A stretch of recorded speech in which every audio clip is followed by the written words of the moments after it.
Hello, everyone, and welcome back to Everyday English Lab. I'm Joe, and today we're going to discover something very interesting together. What's your English level? Are you a beginner, an intermediate learner, or already an advanced English speaker? In this video, I'm going to ask you several quick questions to help you find out your current English level. We'll test different skills like grammar, vocabulary, listening, and natural English usage. But first, here are the rules. No pausing the video, no translating, and try to answer every question in your head before I reveal the answer. For every correct answer, give yourself 1 point. At the end of the quiz, I'll help you understand what your final score means. Now remember, this is just a short and simple quiz to give you a general idea of your English level. It's not a complete exam. Full English tests online can take anywhere from 30 minutes to an hour. Today, we're just doing a quick and fun check together. Ready? Let's begin. Question number 1. If I more time, I would learn English faster. Which sentence is correct? A, if I had more time. B, if I will have more time, I'll give you 3 seconds. The correct answer is, if I had more time. If I had more time, I would learn English faster. This is called a conditional sentence. Conditional sentences usually begin with the word if. Great job if you got that right. Now let's move to question number 2. Which sentence sounds more natural? A, I am waiting you. B, I am waiting for you. The correct answer is B. I am waiting for you. After the verb wait, we normally use the preposition for. You wait for someone. You wait for a bus. You wait for a train. Native speakers almost always use for after wait. Without it, people may still understand you, but it won't sound natural. So remember, you wait for something or someone. Excellent. Let's continue. Question number 3. Choose the best word. The meeting was because nobody prepared. A, boring. B, bored. C, boringly. The correct answer is A. The meeting was boring. Here's the difference. If something is boring, it makes you feel bored. If something is interesting, it makes you feel interested. If something is tiring, it makes you feel tired. This is one of the most common mistakes English learners make, so pay close attention to these adjective endings.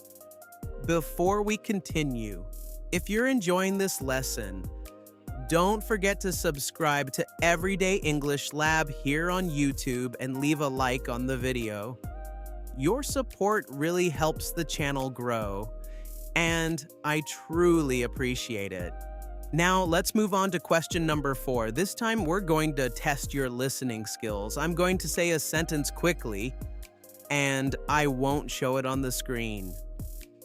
Listen carefully. I don't know what you did last night. Did you understand it? The full sentence is, I don't know what you did last night. But in natural spoken English, native speakers connect words together.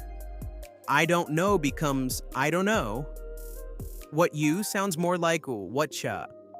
And last night often loses the T sound. So instead of saying last night, native speakers often say last night. This is called connected speech, and it's extremely common in real English conversations. Fantastic! Now let's go to question number 5. What would a native speaker say? A, I go to work every day at 8. B, every day at 8 I go to work. C, both are correct.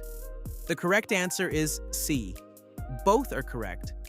However, the emphasis changes slightly depending on the word order. If you say, I go to work every day at 8, you're emphasizing the action and the person doing it. But if you say, every day at 8 I go to work, you emphasize the routine. The fact that it happens every single day. English is flexible like that. Sometimes changing the order of words changes the feeling or emphasis of a sentence. You can also create emphasis with pronunciation. For example, I like dogs. Here you emphasize dogs. But if you say, I like dogs, now you emphasize the fact that you are the one who likes them. Pretty interesting, right? All right, that brings us to the end of today's quiz.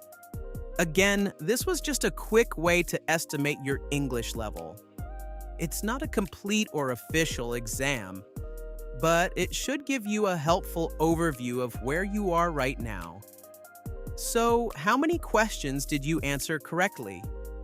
If you got 0 to 1 correct answers, you're probably around the A1 beginner level.